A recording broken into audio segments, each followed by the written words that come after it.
All right, you guys, welcome back or welcome to Winner's Table.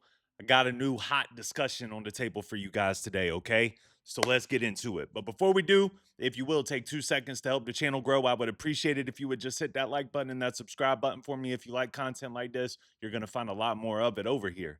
Um, so I have a liberal friend who goes by the name of Dylan, who is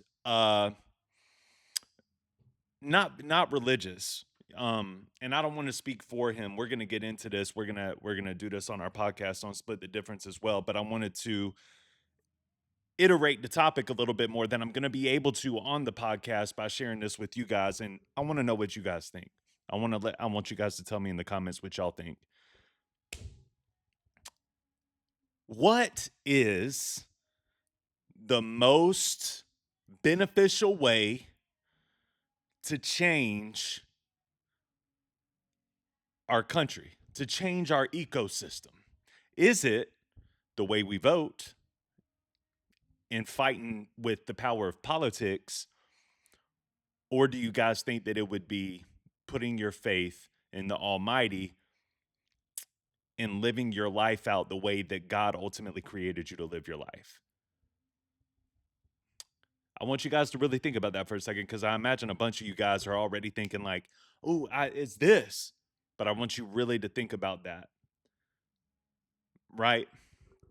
Because I'm going to get into this discussion with him, and I was hoping that I could have some comments to kind of thread off of whenever I have this discussion with him. Um, and I'm going to share my thoughts. I'll go ahead and share my thoughts with you. See, he believes basically at his core, he believes that he can change the world by knowing about politics, by diving into politics, by fighting with politics, and by sharing the truth in politics with other people.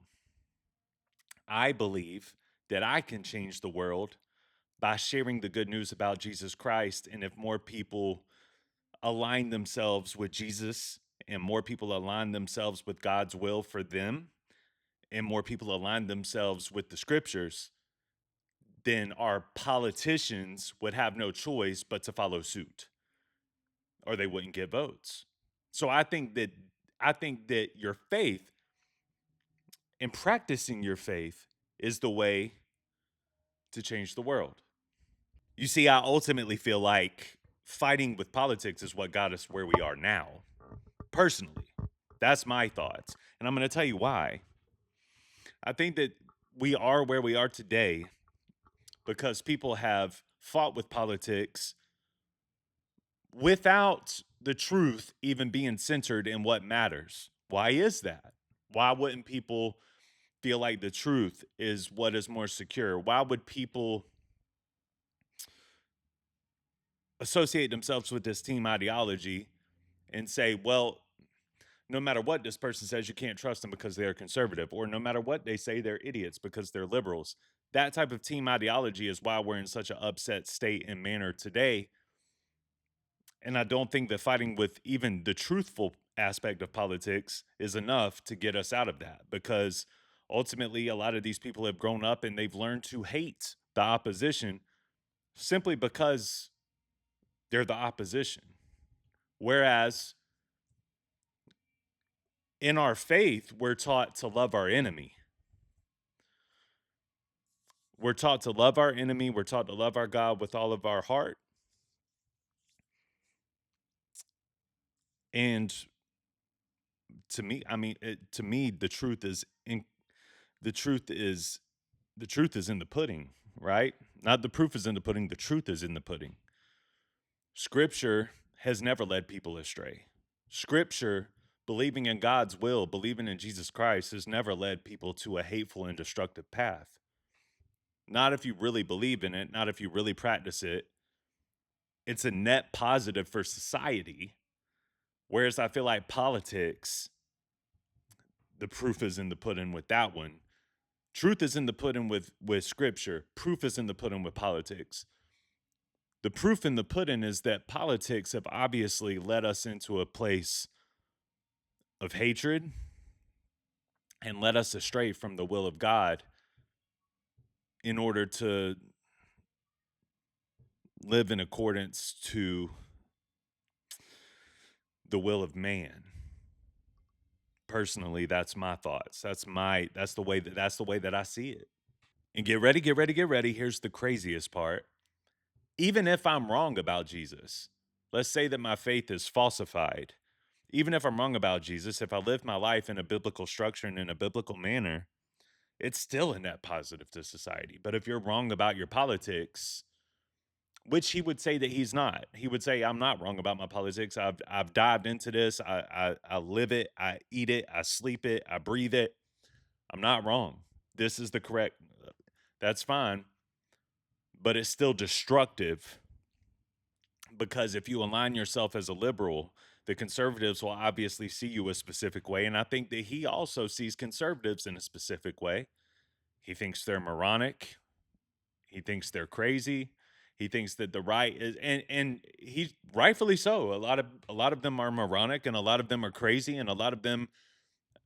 But that's my whole point is that even if he didn't feel that way about them, they feel that way about you. Whereas if everybody in our country was in accordance with God's will, which I realize it's something I can pray for. It's something but I feel like I can bless more people, I can touch more people, and I can bring people to a better place by sharing the truth that I see with them through my faith and by leading with my actions than he can by sharing his politics. And we call this revival, right?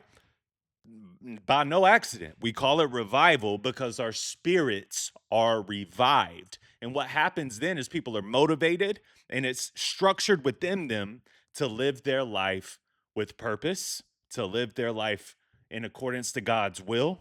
And I don't think anybody, even if you don't believe in God, you're not going to sit here and tell me that God's will for you in the Bible is destructive. So, in accordance with God's will, they love their neighbor, and they just share the good news of Jesus Christ to as many people as they can. Now, I realize that a lot of people feel like, you know what, Nelson? I think that the Christians are out here hating on people. I think that the Christians, that's not true. The people that live in accordance to God's will are taught to love your enemy and love your neighbor. You're supposed to love everybody. And if you're really living your life, like I know you guys are thinking about, well, how about the way they treat the gay people? How about the way that they treat the trans? They're treating them wrong. But they're treating them wrong because of politics. They're treating them wrong because of the political aspect of things. Whereas if they weren't aligned into a specific political party, maybe the Christians could actually do what they're supposed to be doing, which is a heart issue on them. That's why I'm saying if all the Christians got right with Jesus, if all the Christians were living in accordance to God's will for them, that is the key. Because if the Christians are living in God's accordance in his will for them, we won't be out here being judgmental. We will be out here trying to share the love of Jesus with people. We will speak the truth to people without condemnation because it's not our position or our job to condemn. Vengeance is mine, saith the Lord. So, all in all, I guess it just kind of boils down to what do you think the biggest problem with our world and our country is today? I would say hate, just hate. The opposition of God, I feel like is what's wrong with our country today. People hate each other, can't meet in the middle, can't even have a conversation with each other because of an opposing viewpoints. Faith teaches you to love those people. And whether you're agnostic or atheist or Christian, whatever you are, one thing that you can't deny is when people surrender to Jesus, their life changes. Now, I would be interested to see what is the percentage of people that have turned their life over to Jesus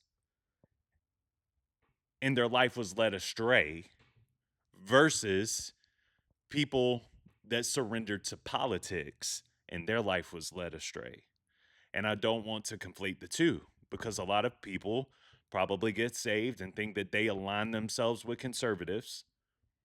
And that's when Christianity becomes political. And I don't like Christianity to be political. I don't think it's a political tool. I don't think that that's what the Bible was purposed for. And I think that if you read the Bible and you understand the Bible and you have God's wisdom in you, you know this.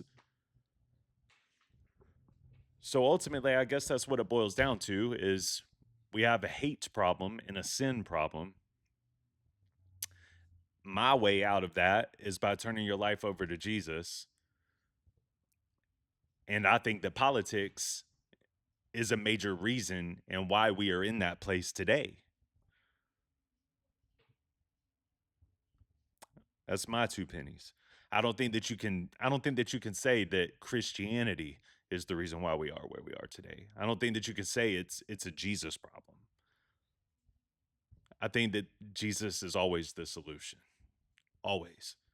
Anyways, man, thank you guys. I appreciate y'all for watching this video. If that sounds like a conversation you'll be interested in, we'll be doing this on our podcast, Split the Difference, uh, first Saturday in May. So I'm really looking forward to that. Um, and I hope you guys are as well. Go over there to Split the Difference, hit the subscribe button. You can find it in my collaborations on my homepage here. And just, guys, I appreciate y'all. Thank y'all. Like and subscribe. And I will see you over there when we have this conversation on this podcast, man. Thank y'all. Appreciate y'all. Peace.